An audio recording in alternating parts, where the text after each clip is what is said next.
In Darndale, a working-class suburb on Dublin's north side, life often moves at a pace governed by routine, school runs, community chatter, families pushing prams down narrow laneways. But on 22nd May 2019, a quiet afternoon became a moment no one would forget. That day, 22-year-old Jordan Davis was pushing his 4-month-old son along a laneway beside Our Lady of Immaculate National School. A figure on a bicycle approached him from behind. In a matter of seconds, 8 shots rang out from a 9mm semi-automatic pistol. 3 struck Jordan, 1, to the head, was fatal. Jordan, who had grown up in the area, was known to friends and family as someone with a big heart. His mother, Sandra Davis, later described him in court as a gentle giant, but behind that warmth lay pressure he could no longer outrun. In messages later retrieved from his phone, there was clear evidence of threat and anger. One read, "I'm on your case, mate. It won't be long." Another warned, "Soon, very soon, bang bang." These were not empty words, they were menacing promises. In July 2022, Wayne Cooney was convicted of Jordan's murder, but the story did not end there. In April 2024, Robert Redmond, a known career criminal with nearly 99 previous convictions, pleaded guilty to conspiring to kill Jordan. His involvement went deeper than threats. Garda discovered debt ledgers in properties linked to him, one of them carrying a single name beside a figure, Jordo. But what chain of events truly set Jordan Davis on the path to his death, and who decided that debt could only be repaid with a bullet? Welcome to Crime Pulse. If you're new here, subscribe and turn on notifications. We focus on confirmed facts, court records, and verified evidence. Let's begin. To understand why Jordan Davis became a marked man, you have to fully understand the landscape he was living in, a community reshaped by a drug economy that was expanding faster than the young men caught inside it. In the late 2000s, Darndale and parts of Coolock saw a rapid surge in street-level drug activity. This market wasn't built on large distributors or international shipments. It grew through something far simpler: credit. Suppliers gave out drugs on loan to teenagers and young adults, encouraging them to sell quickly and repay later. For many, it seemed like easy money. For others, it was the start of a debt they would never escape. Debt in this trade wasn't just financial, it was leverage, it was control, and it came with consequences. Jordan Davis slipped into this system the way many young men did, gradually, casually, without realizing how quickly the numbers could spiral. He wasn't a major figure, but he was known. He wasn't violent, but he was involved. And in a drug trade driven by intimidation and repayment deadlines, involvement was often enough to put you in danger. Jordan had gone on to accrue a large drug debt to a more senior criminal, Robert Redmond. When Garda later searched houses connected to Robert Redmond, they found the evidence of this world written plainly in pen. Handwritten tick lists, ledgers of who owed what. One entry was impossible to ignore. Jordo, €153,000. It was an astonishing figure, far beyond what a young street-level dealer could realistically repay. Friends later said Jordan seemed restless, cautious, distracted, aware he had crossed into dangerous territory. His mother, Sandra, felt it too. She later spoke about the dread that hung over their house, the sense that something was coming, something she couldn't protect her son from. The debt didn't just hang over Jordan Davis, it followed him home. By late 2018, tensions between Jordan and his supplier, Robert Redmond, had reached a breaking point. Redmond wasn't chasing €500 or €2,000. He was chasing over €100,000, and he wanted it quickly. When Jordan failed to keep up with payments, Redmond sent others to pressure him, men whose presence alone was a message. One evening, just after Christmas 2018, 2 men arrived at the Davis family home in Coolock. One was Kalen Smith, a well-known cartel enforcer, large, unmistakable. The other was Sean Little, Jordan's close friend. Sandra Davis later recalled how surreal it felt. The same young man she'd seen grow up was now standing in her living room, furious, demanding repayment. Little did the talking, calling Jordan a little prick. He also accused him of disrespect and warned Sandra it wasn't a threat, it was a deadline. Smith eventually stepped in. calming the situation just enough for them to leave. But before walking out the door, Smith turned to Sandra and said, "I'm taking your word that you'll sort this out." The visit terrified Sandra, and it shook Jordan. Days later, Jordan admitted he had promised to pay €5,000 per week, though he could only manage €3,000. And for a time, he did. Week after week, he scraped together the cash, handing it over in an attempt to reduce the debt and keep himself alive. But with a debt that had reached a staggering €153,000, the payments barely made a dent. Redmond wanted more, and the intimidation didn't stop. In March 2019, threats escalated into violence. Sandra heard noises outside late at night, footsteps, whispers, shadows gathering. Then the attack began. 5 men smashed the front of the house, shattering every pane of glass, shouting, "Tell Jordan to pay his bills, it's not over." Years later, Sandra described the moment as the point where she realized her son's world had swallowed them both. Jordan, meanwhile, was visibly deteriorating, stressed, pale, constantly looking over his shoulder. Then, unexpectedly, something shifted. Jordan's fear seemed to drop away, the dread strangely absent. Sandra found the calm unsettling. It felt less like relief, and more like resignation. Unknown to her, Jordan's fate was already in motion. By early 2019, Darndale and the surrounding north side suburbs of Dublin were a powder keg.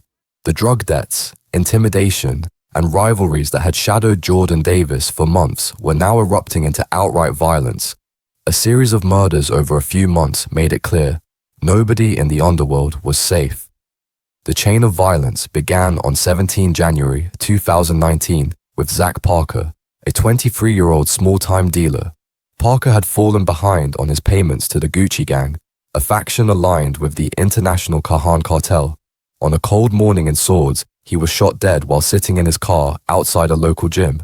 Parker's murder sparked a simmering thirst for revenge among his friends and allies. One of those friends was Sean Little, a close companion of Parker, and ironically, a childhood friend of Jordan Davis. Little was determined to retaliate for Parker's death, but in Dublin's underworld, loyalty could be fatal. Investigators later revealed that associates like Hamid Sanambar and Kaylin Smith, the latter, who had accompanied Little in intimidating Jordan's mother, were revealed to have betrayed Little, leading to his death. On 21st May 2019, Sean Little was lured to a remote area near the M1 motorway and shot dead beside a burning car. The brutality of the murder sent shockwaves through the local community, and the message was clear: no one could act outside the invisible rules of the underworld trade. Jordan Davis, already under immense pressure from his staggering debt to Robert Redmond, now found himself at the center of a violent spiral. The murder of his friend Little was not random. It was a warning. The following day, 22nd May 2019, Jordan was out with his 4-month-old son, walking along a laneway off Marigold Road. Despite months of threats and intimidation, he ventured into the open, perhaps believing the danger had passed, but it hadn't. A lone gunman on a distinctive orange bicycle emerged from the shadows. Within seconds, 8 shots were fired. Jordan was struck 3 times, including a fatal headshot. His son remained unharmed, but the impact on the community was immediate and devastating.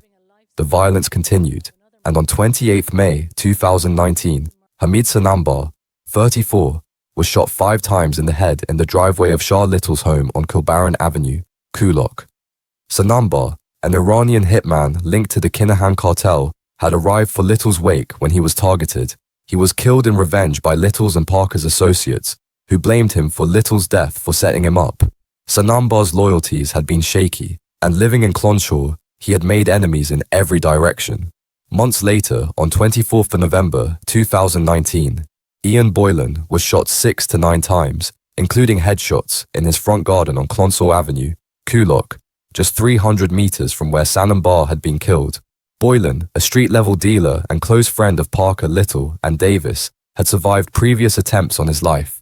He was lured to his home, shot, and died en route to Beaumont Hospital.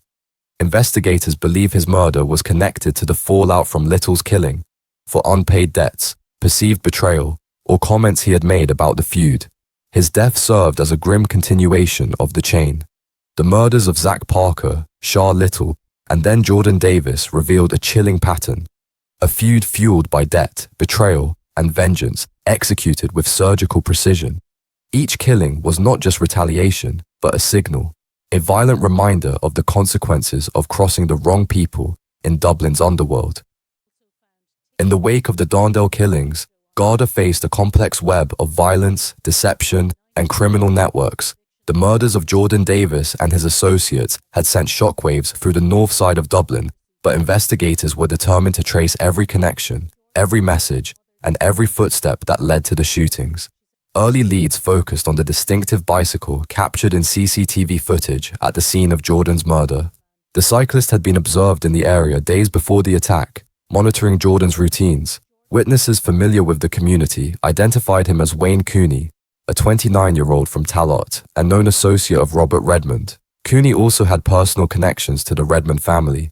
He was the boyfriend of Robert Redmond's younger sister, Rachel. Garda pieced together Cooney's movements through surveillance footage, neighborhood witness reports, and digital communications. On 22 May 2019, his presence on the orange bicycle perfectly matched the time and location of Jordan's murder.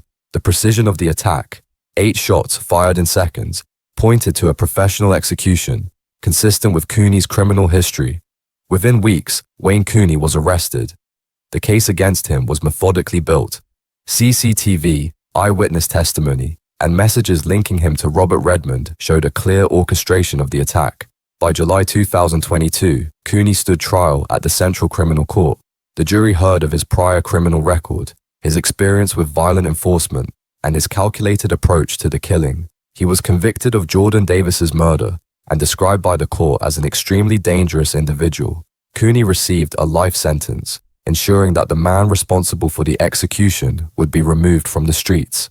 Attention then turned to Robert Redmond, the senior figure whose debt arrangement had triggered the deadly chain of events. Redmond did not pull the trigger, but investigators found strong evidence he orchestrated the murder. Recovered WhatsApp messages sent just 19 days before Jordan's death revealed chilling premeditation. Effing clown that can't pay bills, trying to be a big man. I heard a lot about you. Trust me, I'll get you soon. It won't be long. Get off me phone, very soon. Bang bang. Further evidence placed Redmond in the immediate vicinity of the crime scene. His girlfriend, Aisling McNally, testified that she had dropped him near Bellamp Lane in Darndale, where he claimed he was meeting friends. Minutes later, Jordan was shot. Shortly afterward, McNally picked him up from a nearby halting site at approximately 4:13 p.m., confirming his proximity during the murder. Faced with this mounting evidence, Redmond pleaded guilty in April 2024 to conspiring with Wayne Cooney to murder Jordan Davis. He was sentenced to 7 years for the conspiracy, to run concurrently with an existing life sentence for a prior murder. Investigators confirmed the plot was motivated directly by Jordan's unpaid debt and Redmond's desire to remove a volatile problem from his operations. The investigation did not end there. Rachel Redmond, Robert's younger sister and Cooney's girlfriend at the time, became a key figure. While she did not fire a weapon, prosecutors argued her actions immediately after the murder made her complicit. She drove to pick up Cooney, navigated through Darndale to avoid detection, and later booked a hotel room under her own name near Dublin Airport to hide him. CCTV footage confirmed her presence at the hotel front desk late at night. At her trial in March 2025, Rachel pleaded not guilty, claiming she only helped her boyfriend and had no knowledge of the murder plot. The prosecution presented a detailed reconstruction of events, showing how her coordination enabled Cooney to evade capture during the critical hours following the killing. After more than 7 hours of jury deliberation, she was found guilty of impeding the apprehension or prosecution of Wayne Cooney and sentenced to 4 years in prison, demonstrating that even without firing a weapon, actions taken in the aftermath of a crime can play a decisive role in enabling gangland violence. With the convictions of Wayne Cooney, Robert Redmond, and Rachel Redmond, the legal chapter of Jordan Davis's murder was closed, but the social and emotional ripples remained. 5 lives had been lost in the wider feud. Jordan Davis, Sean Little, Zach Parker, Hamid Sanambar, and Ian Boylan. Families were left shattered, communities traumatized, and the once familiar streets of Darndale and Coolock marked by fear and suspicion. The Davis family faced an immeasurable loss. Sandra Davis described the enduring grief, the daily reminders of what had been lost, and the heavy silence that now hung over the home where her son once lived. Community members spoke of a neighborhood on edge, where children grew up in the shadow of a violent feud, and adults feared reprisals for even minor involvement in the drug scene. Beyond the courtroom, the murders prompted reflection on broader systemic issues: the rapid expansion of the drug trade in North Dublin, the reliance on credit-based street-level dealing, and the deadly chain of debts and revenge that can engulf young men and families. Schools in the area offered counseling and support programs, while local leaders and law enforcement emphasized intervention, youth engagement, and monitoring of known criminal networks. The story of Jordan Davis and the deadly chain of events that followed is a stark reminder of the cost of debt, betrayal, and revenge in Dublin's criminal underworld. But it also raises a difficult question. Could more have been done to prevent Jordan Davis and others from becoming entangled in a spiral of debt, violence, and revenge? If you want more in-depth investigations into true crime, gangland feuds, and the forces that shape them, subscribe to Crime Pulse and turn on notifications. We bring the stories the headlines only hint at straight to you.